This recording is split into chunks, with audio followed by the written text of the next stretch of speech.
What's going on, paisanos? V here. So today we have a bit of a weird market watch because looking at how everything happened, we got the Banlist, then we got Savage Strike. We're gonna be getting Soul Burners in about 2 weeks. But realistically, everyone forgot about the Banlist that we just got. The Banlist that allowed cards like Ultra Construct to come off, and allow cards that were once valued at nothing to become value like that. That's how crazy the Banlist works, and we're getting another one in April, and it's coming up really fast. We got this one February, then we got March, and oh look at that, April's around the corner, and then we'll be getting the April Banlist, and that's going to be something really interesting for the meta. We're going to see a lot of cards that I might even show you today that are worthless. Cards like Royal Oppression from Dual Terminal 4, it's $1.70 for a limited near mint. This card can come off the ban list, and if it does, obviously the DT4 Royal Oppression would be the valuable card, and we'll be freaking out about it. Before I begin the market watch, guys, I just want to say, please make sure to subscribe if you haven't subscribed already. Hit the like button and comment below, and let me know what you guys think about the ban list. Do you feel like some of these cards come off the ban list? And what card would you like to see off the ban list? Also, I just want to say, once again, a big thank you to everyone on my Patreon. After this month, which is, I think that's by the 5th, I'm going to rework my Patreon, and I'll show you guys a new updated version. I'm really excited if you guys want to join in on the Patreon. Check it out. Yeah, also, please leave a comment in the video. Any questions? I usually do a comment question of the day. On today's video, I'm going to do 2, because in the last market watch, I actually forgot to do a comment question, so I'm going to hit you guys back up with 2 comment questions of the day. So if you have any questions, put them in the comment section below, and by the end of the next video, market watch-wise, I'll answer it. Now, moving on, like I said, Royal Oppression DT4 is about $1.70. The card's phenomenal, and I think it's definitely a highly underrated card. There's a gold rare, common, regular rare, and that's pretty much it for Royal Oppression. Now, a lot of you players are going to go, well, V, wait a minute, Royal Oppression is kind of broken. Well, that's the point. You see, looking at a card like Royal Oppression, why would Konami not want to put this back? They still haven't made their money off it. They haven't made a super rare. They haven't made an ultra rare. It wouldn't be surprising to see Royal Oppression come back to 1. It's a really weird card that controls the entire game state. It literally mediates everything that's happening right now. Imagine Konami gave us Crystal Needle Fiber back. A lot of you players, and I agree with them, are saying, how are we getting Crystal Needle Fiber if we're getting Summon Sorcerer? We have Summon Sorcerers. How are they going to both be as cards? Pretty broken. Royal Oppression can help you mediate that. Alternatively, if you go first, Royal Oppression also mediates that as well. So it has a weird balance to it. We're in a meta where we have 3 Twin Twisters, 3 MSTs. We have everything. Cosmic Cyclone. A lot of ways to get rid of Royal Oppression. And by this card coming back, those cards will actually see more meta play. So it'd be really interesting to see that coming back. A card that currently is banned. If you guys don't know what it does, either pay 800 life points, then negate the special summon of a monster and or affect that special summon of the monster and destroy those cards. Really cool to see this card work with the time ruling. And I wonder if they're gonna add it too. Okay, up next, Dandelion. So Dandelion, for the most part, has stabilized. It really didn't change much. We're seeing price points of $22 to $24 for the Ultimate Rare Dandelion. Plant Links are gonna be coming out soon in April, and I want to know Konami's gonna go, okay, take away Dandelion. Here's the Plant Link monster, and then here's the ban list with Dandelion off the ban list. Dandelion recently got banned, and for the most part, for no reason. And seeing it come up the ban list in April, around the same time as Power Duelist, with the Plant Link monster, and we get Max C? Oh, Konami, what are you doing to me? It just sounds like good times. Market price just had this card under $20, and it's pretty hard to get. But you know what? It's a good trade bait card. I would absolutely see if you could pick this up, pick it up. This was the Ultra Rare from Show and Jump magazines, about $2. You got the other versions. For the most part, we're talking about the Ultimate Rare one that would show real kind of value. Up next, Masterpiece, the True Draco Slaying King. Now, this card is really weird because this card, when it got hit in the bans, went down to as low as $2. Look at the market price, showing to be about $6, and Unlimited's about $7. First edition is also at $7, near mint, for Masterpiece. That's right, this card has been sleeping on everybody. I sporadically mentioned, I think when I first hit the $5 price point, I kind of pointed it out, but I didn't point it out just until now when I recently realized the fact that this card went up $2 more, and it's now a $7 secret rare. Also has only a solo print, Maximum Crisis. I wonder if Konami's going to change that or not, but for the most part, this is a banned $7 card. And the fact that Konami allows to have Monarch Storm for it back, well, True Draco players, what if you got one? Don't say 2, don't say 3, don't be greedy, okay? What if True Draco players get 1 Masterpiece? It would be kind of cool, I ain't gonna lie. And I don't even play the deck, and I kind of want this card to come back, because it'd be kind of fun. Let me know in the comment section below what you guys think about this card. Up next, Tempest. Now looking at the OCG, they have Tempest. Here in the TCG, all the Dragon Rules are banned. Well, let's be honest. What if Redox came back? Or what if Tempest came back? Those cards aren't that broken compared to the other Dragon Rulers, and one can make a great argument of why these cards are coming back would do nothing within the meta. Looking at temperature of Dragon Ruler Storms, the Hyper Loan will increase this card's price if it came to one off the ban list. There's only 32 prices listing, there's about $2.30. The original rares, they're about under $1, and to be honest with you, I don't know which one I like more. These both look really good. The fact that if Tempest was to go off the ban list, this card price would soar crazy high for the Secret Rare Tempest. There's only 2 versions of this card, Lord Attack on Galaxy and 2013 Collector's 10 Wave 2. Real fun fact about this, that one's the latest one to come out. It's about 6 years ago. So yeah, this card will obviously be bought on the market, and Secret Rare Tempest will go for a lot of money. Double-digit numbers at 30 bucks. You know, one can make a great argument for how much it could go for. Up next, Denglong. First of the Yang Zing. A card that originally got hit for no reason other than the fact that it's Denlong. I think Denlong can come back off the ban list, even if it came back to 1. Look at the market price is $2.36, and for the most part, it's about almost near $3. In fact, first editions are going to run you around $3 for a Denlong. And this is a card that's literally banned. That's what we think about all these banned cards. I always feel like their market price is lower than some of the other price points because Yu-Gi-Oh players are already speculating. The only difference is I'm just making videos about it, talking to you guys about it. Looking at Denlong, I guarantee you this is a card you want to get, you want to trade, you want to hold. If this card was to come off the ban list, the hype would sell this card. Would it do anything in the meta? I don't think so. But the hype alone would sell Denlong, and that alone is the reason why you should probably get your hands on some of these. Next, Dagusta Emerald. Yeah, I'm saying it. This card's not that good. Now, before anyone gets all mad, well, V, have you read its ability? Listen, Dagusta Emerald's not bad a card, but it's nowhere near as good as other cards that got unlocked. You know, we do have Evil Storm Exciton Knight fully unlocked, and it's doing nothing. Just doing nothing. Realize that. You think Dagusta Emerald would? Maybe in Master Rule 3, these cards are titans. But in Master Rule 4, not so much. You have to dedicate a slot to Dagusta Emerald. For the most part, it's not that good. Is it bad? No. Is it? I think it can see some play, but not enough for it to merit it being a high-value card as it currently is with the DT7s. Even the Secret Rares being about 6s, it's not valued that much, to be honest with you. To me, I think these cards are going to be going lower in price, and I wouldn't be surprised if KONAMI unlocks this card. As well as the brother of Dagusta Emerald, Laval Chain. DT7 market price is at 23, a little bit under its market price, a little hovering. Look at the Secret Rare, it's $5 for a Laval Chain. Once again, these are cards that are good, but not that good, not that crazy that it needs to merit these current high prices. And to be honest with you, I think these cards are going to go lower in value unless KONAMI unlocks them off the ban list. Hype will sell these cards, not playability. Can Laval Chain come off the ban list? Nah, I'm not saying that. I think Dagusta Emerald can come off the ban list. Laval Chain, that ability is pretty busted. Alright, moving forward, guys. Telenite Ptolemaeus. Now, we're seeing a lot of Stellar cards go up in value. We're seeing Shadows come off the ban list and might be getting fully unlocked. Burning Abyss are getting some huge changes. Brionic, now Necros, huge changes. Well, I know we call it the Trinity, but for every Yu-Gi-Oh player that played back then, which is not long ago actually, the Trinity wasn't just 3 decks. The Trinity was 3 main tier decks, which were the top 3. Shadows, Burning Abyss, Necros. But the Trinity also had other decks, and that's what made that format really fun. And one of those other decks that were competitive that you had to watch out for because they can wreck you was Stellar Knights, until it got Ptolemaeus hit, oddly enough. Now, looking at Stellar Knights, I feel like Telenite Ptolemaeus can come off the ban list. Absolutely. Now, you can get the Ultra Rare. Sure, it's worthless. It's $1.37. But if we're talking real Yu-Gi-Oh here, real values and estimates, you get the Ultimate Rare Ptolemaeus. Ultimate Rare Ptolemaeus has a market price of $4.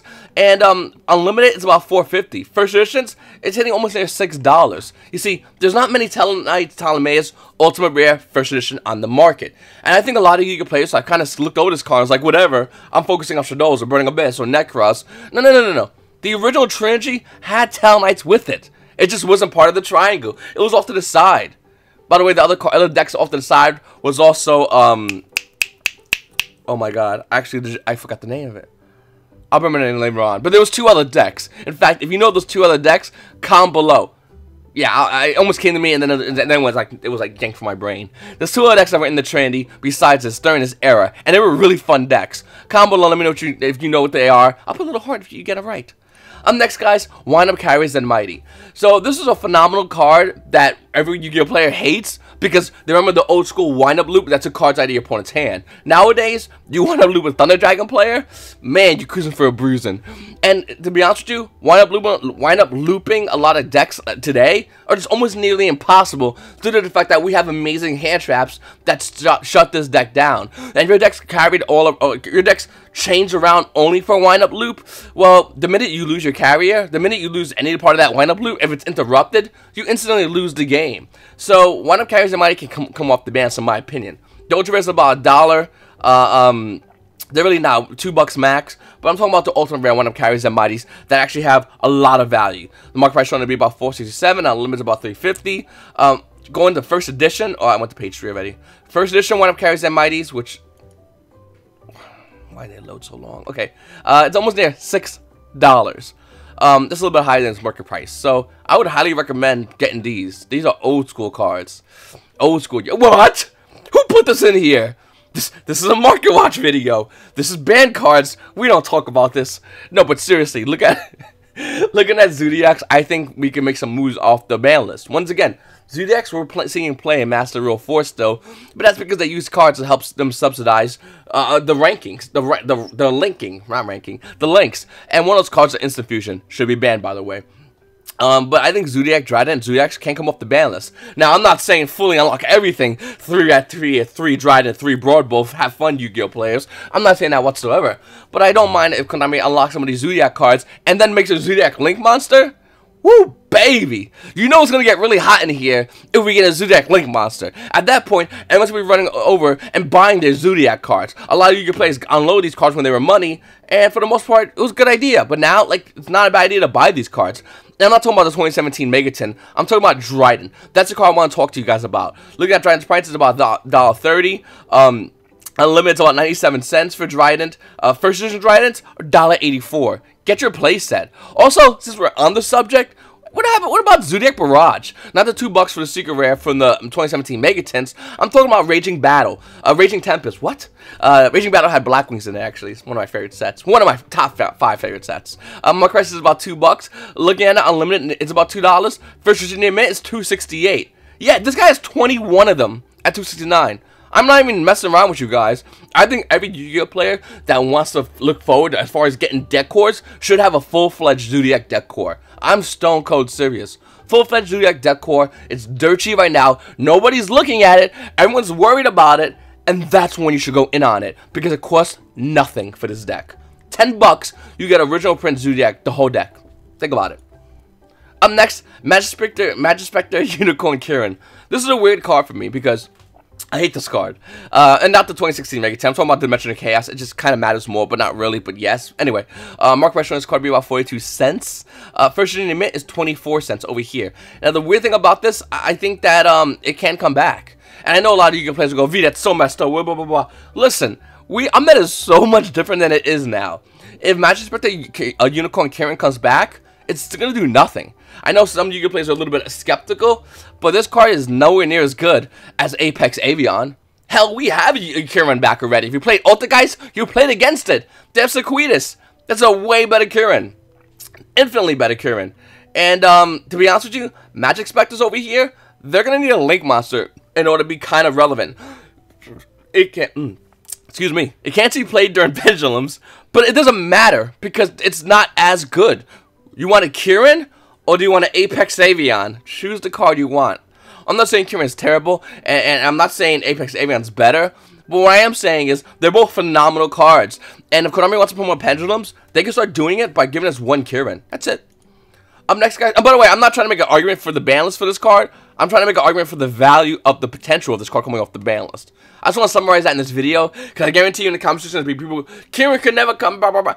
Bro, if it does come back, like, let's focus on that, because a lot of people said the same thing about Shadow Construct and a lot of other cards, and when it came back, those same Yu-Gi-Oh players were buying $18 Shadow Construct, Ultra Rares. Ultimate Rares, they don't have the money for that. That's how crazy things were. When Ultra Rare Shadow Constructs were like $2 not long ago. What, a year ago? Ultimate Rare Constructs was $8. $8. I bought it, made a Market Watch about it. And it's 24 cents for this card, so you kind of want to have this held back. Up next, Harvey Featherluster, card that's been out in the OCG for a long while, and oddly enough, this card kind of makes some main deck play, and I think this card is a side deck of a lot of OCG decks. Really weird. Looking at the card price, it's about 12 bucks, and this one's going to be hard to get because I kind of mentioned this already a couple of times, and I still think it's going to come off the ban list. And if it does come off the ban list, this card obviously will be a lot more money than what it is. I'm going over already page 4 trying to find me a lightly played. Okay, yeah, 12 bucks for this card. Hopefully you guys had yours already. These cards are very expensive because this is the best playable version. My best playable version, I'm saying, besides this version, there's a $300 one that you just don't want to play. This is a collector's. This is the real playable version. Once you realize this is collector's, you can move it to the playable versions. Hell, you can get the secret rares too, but they're going to higher in value as well. Then the Starfield rares, I don't recommend, but you can. I mean, I have one that it's nice, but I don't know. There's another secret rare that's easily hits about like these cards go higher in value, but the best version is Prismatic Rare from Stairway to Destined Duel. It's super old, super beautiful. If you guys ever seen one, these are gorgeous versions of Harvey Featherluster. I'm dead serious. I love Prismatic secret rares, so it doesn't take much for me to like freak out about them because I think they're the best secret rares because they last the longest. Look at a near mint Prismatic secret rare. It's not hard. Go to your locals. Guarantee someone will have a near mint or even a lightly played Prismatic secret rare, compared to other cards that are old around this time frame era that are near mint and lightly played. It's such a huge difference. You'll find this card way easier. That's because Prismatic secret rares just last longer. Next, Pot of Avarice, or as my buddy calls it, Pot of Rice. Dark Edition 4 is also, it's about $26 to $29, lower than its market price, and the reason why is because Yu-Gi-Oh! Players realize, hey, Ultimate Rares, those are pretty good. Market price on this card would be about $30, and yeah, my computer's running a little bit slow today. $35 is actually the current price point. In fact, it really hits $40, not too far from it. And the thing about Pot of Avarice is every Yu-Gi-Oh! Player is going to want to get on top of this because in the OCG, like, they play it. I want to play it. That's my argument. It's very simple. Up next, Super Rejuvenation. Now, I know a lot of Yu-Gi-Oh! Players are really skeptical because of Dragon Rules, but since we don't have Dragon Rules, can we just pretend that, you know, this is real? Because this is a real pick. Now, I'm not talking about the double comments we see here in Dark Beginning 2 and Legacy of Darkness. No. I'm talking about Super Rejuvenation from the Super Rare from Legendary Collection for Joey's World. Okay? Market price currently $2.28. First edition near mint, $2.28 on the penny, boys. Listen, this is a phenomenal card, and I think that this card came back. The only decks that would really benefit would be Blue Eyes and Guard Dragons, and it'd be really cool to see Konami actually give a boost to a deck that they kind of screwed over because they didn't give us Needle Fiber set every Guard Dragon player, and to see Super Rejuvenation come back, which does not mean Dragon Rules can come back. They're banned, as you said. You did it, Konami. You murdered them, and one of the cards that made the deck a lot abusive for Dragon Rules was Super Rejuvenation. To see this card come back is nowhere near an abstract opinion. I think it's pretty common to realize the fact that this card can easily come back and help Dragon type monsters. You know, Dragon monsters that you want to promote, like Blue Eye stuff and, you know, Guard Dragons, you know, new stuff. Up next, Vanity's Emptiness. I know a lot of you players are going to be upset about this, but stick with me for like 2 seconds on this card. First of all, Super Rare, 68 cents. 69 cents. Common, 47 cents. Secret Rare is the real value. Now, if you want to go in on Vanity's Emptiness Secret Rares, I would recommend this is the best version to go in. Market price on this card would be about $4.85. And lightly played about $3.72. It's about under 4 for lightly played. Near mint's going to run you about 4, almost near $5. For Vanity's Emptiness, a ban card. Well, besides the fact that OCG has this card's a phenomenal mediator. I think this card coming back will really make a lot of decks work harder. Obviously, if you play this card against certain decks like Sky Strikers, they're in a rut, but they can still play out of it. They still have a lot of ways to get things, to get rid of Vanity's Emptiness. Hell, you play against Thunder Dragons, they still do. A lot of these decks have ways to get around this. You play against Altar Guys, they'll be like, cool, I'll just get a Mellow so you can do things. Listen, I think Vanity's Emptiness is a phenomenal card, and I think a lot of Yu-Gi-Oh! Players at the time really feared this card because it was such a strong card in Floodgate. Nowadays in Yu-Gi-Oh! It's not as strong as it used to be, and in fact, I doubt this card would see that much meta play. I know it sounds like a crazy notion, but a lot of decks currently have answers. Ask yourself right now, if you're sitting down, if this card is flipped against you, could you stop it first turn? Draw a hand of 5 cards, shuffle your deck, draw a hand of 5 cards, and let me know if you can stop this card. I'm not saying you can easily do it, but it's something that can be done. And this card comes out, will definitely tilt the meta to being more of a controlling meta, which we're kind of going in that direction. I mean, looking at Salamangreat, Sky Strikers, Altar Guys, Guru Control, literally it says control in its name. We're kind of going in a weird control meta, where in the last meta, we were in more of an aggressive meta. We're seeing a huge shift. And to see the Vanity's Emptiness come back wouldn't really surprise me whatsoever. Everyone would freak out about it, and I would too. I mean, it's a very scary card, but I don't think it's as scary as it used to be. Next, guys, Doom Kaiser Dragon Assault Mode Ultimate Rare. This is almost some value, some market value. Market price showing this card to be about $3 for the Ultimate Rare, and there's right $2, and then Let You Play is about $6.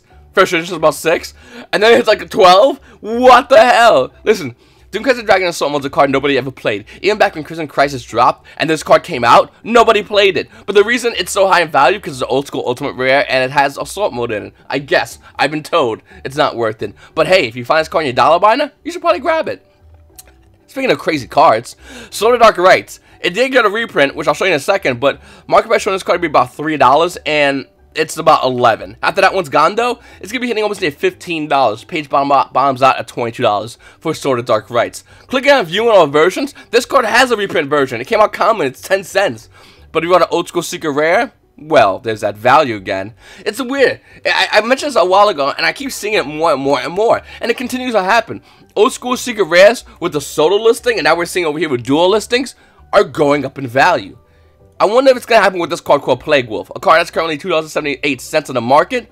And yeah, it's about $3. After that, it's $4. First edition versions are about almost at $5. Third card is $2.78. I can easily see this card doing the same thing. Came out 4-Star Breaker, old set. Had a common in a structured deck. Legendary Collection 4 common. Another common. But for the most part, if you want the secret rare, there it is. What does this card do? Well, it's terrible, of course.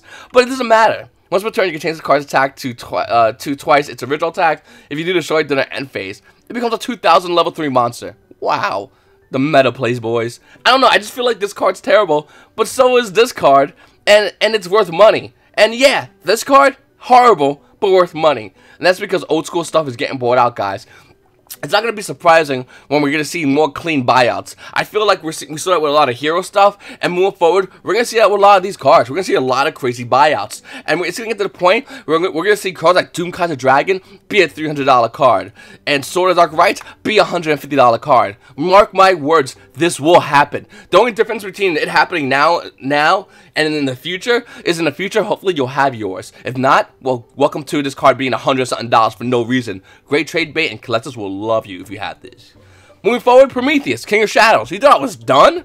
Market price is $2.77. First edition Let You Played, $2.50. Near mint, $4. Now, once again, here's another card, old school secret rare, came out on 4-Star Breakers.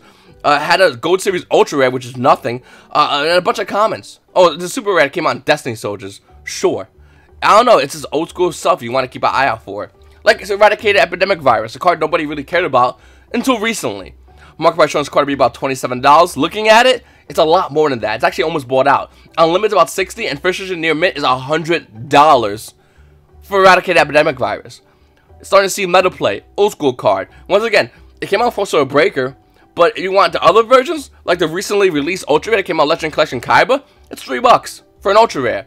Eradicated Epidemic Virus from Duel's Genesis as a Super Rare, wow, it's $1. And then the commons are worthless. Yeah, that's right. Want to go check your dollar mine real quickly. It's money, guys, and I think it's going to see play in the future, and you can play, so keep an eye out for this card. Harpy Queen is going down in value, and I'm happy about this. Don't mess it up, market. Market price on this card will be about $41. First edition Let You Play is $50. Listen, it's $10 over its market price, and I'm okay with that. And the reason I'm okay with this is because this card was bought out not long ago before the Harpy set dropped, the Sisters of the Rose. I'm glad. And to be honest with you, hopefully this card price keeps dropping more so I could play Harpies, like max rarity. Because this card's insanely expensive. It was like $70 like not long ago. What? Zodiac? Zodiac, someone get triggered. Zodiac! Listen, I'm just saying, Zodiac's pretty cheap. Broadbull, you'll say? Market price on this card to be about 84 cents. Looking at it real quickly, though, it's about 96 cents for Broadbull. Also, Ram's another card as well, so you want to keep an eye on that. Not the common for Megatins. No. OTS Pack 5 Ram is 65 cents. I'm not saying Zodiacs will come off the ban list, but I am saying Zodiacs will eventually come off the ban list. Especially when they get a Link Monster. And looking at Zodiac's price point, it's about 65 cents. This would be the most funniest thing KONAMI ever did. Like, get a Zodiac Link Monster, and then see everyone freak out and worry, because everyone has PTSD about the Zodiac when it was running the meta. Don't blame them. This deck was really dumb for a good amount of time. Arguably Dragon Rulers of that era, which is not too long ago. Commeritech Overdragon, in fact, every single card in Power of the Duelist is a great example of what cards that are being bought out. Look at this first page of the highest price listings of Power of the Duelist, and how many cards are listed. 4 prices for Commeritech, 2 prices with Dark Neos. Olo Fusion has 17 prices. This guy sees meta play. Neospatial Flare Scout 14, Dogma 6, Agodolphin 7, Flare Neos 1, $200 card by the way. Double Dude, $6. Aqua Neos. So, there's a lot of these being bought out in the market, and eventually and surely the market's gonna clean house, and we're gonna see really dumb high price cards like, you know, Flare Neo Ultra Rare, which is $200. Mark Press has card pegged at 8, by the way. Up next, Cloudians. Don't sleep on my Cloudians. I always make fun of Cloudians because they were terrible from the word go, but now there might not be. Looking at Cloudians like Sheep Cloud, it's actually hitting some dumb numbers. Clouded Typhoon, $4. It's actually hitting more dumb numbers. You guys can check this one out yourself. Stratos is also another card that's a $2 regular rare. Look at these value. Cloudians are money, boys. And the thing about Cloudians, they're getting new cards, but I don't think they're going to be meta, because they weren't when they first came out. Market price on this card would be about $4.77. First Light you paid about $8 currently. Double its market price. It's really crazy. Up next, Spellbook of Judgment. I ain't done with the Banlist cards. I got one more left for you. Spellbook of Judgment. Why not? That's literally my reasoning for Spellbook of Judgment. Spellbook of Judgment. Ashby, bro. I think this card's phenomenal. I think it definitely, if it came back, if it came back at 3, it would definitely make waves in the meta, in the Yu-Gi-Oh meta. The Megaton version is $1.73, but I'm talking about the Lord Tachyon Galaxy version, which is way higher. Market price on this card would be about $2.48. Unlimited's about $2. As far as first edition version of this card, you're gonna have to look all the way down here. There's none on page 1, and page 2 has it down here. Roughly almost near a $7 price point. Going on page 3, it's definitely 7s, and boom, all the way to $19, where this guy has 27 of them. Another war at 13 and run $11 price point. What I'm trying to say is, Spellbook Judgment came back to 1. Spellbooks aren't going to do anything. Spellbooks have not done anything throughout the meta. The last time they were really meta relevant was when they fought against Dragon Rulers and lost. Listen, I think Spellbooks are really cool. I think if Konami really wanted to, they could absolutely make more support for Spellbooks. I think a lot of Yu-Gi-Oh players are sleeping on Spellbooks / Prophecy, and I think it's definitely an old archetype, an old deck core that has value currently, and that's why Yu-Gi-Oh players don't really care about it, but Yu-Gi-Oh players have to worry about it because it can show to be a meta deck. In fact, I would not be surprised if this card comes back to 1, and Spellbooks get a new Link monster as well. Wouldn't faze me, because I think it won't be as good, but the hype alone will sell this card, and the deck. So keep an eye out for that. Alright, comment question of the day. Hey V, I have a very good question for your next video. If I had a binder that's worth like $300, how much will I truly get out of the binder of cards? Also, thank you for your support from my channel. It's been very helpful. No problem, Dragon Rockstar. Okay, so to answer your question, if you have a binder for $300, it depends how you get rid of it. You go to a backpack vendor, you're gonna get about 30% of your value. I don't know. I'm not really good at math off the cuff. If you go to a store, you might get 50%. Go to a store during the regionals, you might get a little bit more. It depends how fast they can twist and turn it. Same with a YCS. Now, since we put all that to the side, anywhere from 50 to 60, by the way, at a YCS. Put it all that to the side. Let's talk about you selling it. Now, if you sell it, how would you do it? TCG Player, Amazon, eBay. The best one out of all 3 would probably be Amazon because you'll get the most money. But with that said, you'll still lose money. $300 worth of your binder, you'll probably get about 70%, 70 to 80%, depending on how you do your shipping and what's valuable in there. If you have one $300 card, well, boom, done deal. For Amazon. Next up would be TCG Player, which you'll probably sell a good amount on. You're going to get banked even harder. You'll probably get about 70%, maybe even 65%, arguably. eBay, you'll sell the fastest out of all 3. And within eBay, you'll definitely get anywhere from 67%, I think it was, or 68, something stupid like that. So no matter what, you're not getting $300 for a $300 binder. That money is an artificial number, in which when you sell it, you will lose money. The best way to do it, to get the most money, to be honest with you, ready for it? Go to Yu-Gi-Oh! Event at locals. At the locals, when you're outside hanging out, sell the cards. Don't sell it in the store. That's why the most money you'll get the quickest. Other than that, you're not going to be able to sell it and get exactly $300. The best way to do it is take that money and invest it in other Yu-Gi-Oh! Cards and let that money build up. And hopefully, yeah, that's the way to do it. Hopefully, that answers your question, Dragon Rockstar. Good luck with your channel, my friend. Up next, where is it? I see your ass. Says, when should I get Borload Savage Dragon? Okay, let's analyze this now. So, Borderlord Savage Dragon had a pre-order price of roughly around $25.